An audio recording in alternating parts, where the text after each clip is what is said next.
இப்ப வைரலா போயிட்டு இருக்கிறதே இந்த முருங்கைக்கீரை டாபிக் தான். சுத்தமா கசக்காது. இட்லி, தோசைக்கெல்லாம் பெர்ஃபெக்ட்டான காம்பினேஷனா இருக்கும். இது செய்யறதுக்கு 2 ஸ்பூன் தனியா, 2 ஸ்பூன் கடலைப்பருப்பு, 2 ஸ்பூன் உளுந்தம்பருப்பு, 1 1/2 டீஸ்பூன் மிளகு, 1 ஸ்பூன் ஜீரகம், 1 ஸ்பூன் கடுகு, கூட 4 மிளகாய். இதையெல்லாம் சேர்த்து மீடியம் ஃப்ளேம்ல வச்சு நல்லா வறுத்துக்கோங்க. கண்டிப்பா தீஞ்சிடக்கூடாது. முருங்கைக்கீரையில இருக்க கசப்பு தெரியாம இருக்கறதுக்காக ஒரு கைப்பிடி அளவு வேர்க்கடலை சேர்த்துக்கிறேன். இது கூட 10 பல் பூண்டு, கொஞ்சமா புளி போட்டு ஈரப்பதம் போற அளவுக்கு நல்லா வறுத்துக்கணும். நான் 5 கொத்து கருவேப்பிலை சேர்த்திருக்கேன். உங்களுக்கு பிடிக்கும்னா அதிகமா சேர்த்துக்கோங்க.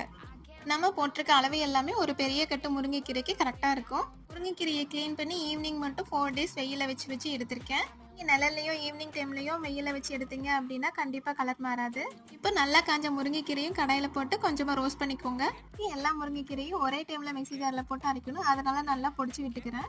கொரகொரப்பாக மசாலா பொருளெல்லாம் அரைச்சிட்டு கடைசியாக முருங்கைக்கீரையை போட்டு 2 பல்ஸ் விட்டு எடுத்தீங்கன்னா சூப்பரான முருங்கைக்கீரை பொடி ரெடி. இந்த மாதிரி டேஸ்டான ரெசிபிஸ்க்கு நம்ம ஃபுட் பிளே சேனலை சப்ஸ்கிரைப் பண்ணி ஃபாலோ பண்ணிக்கோங்க. தேங்க்யூ.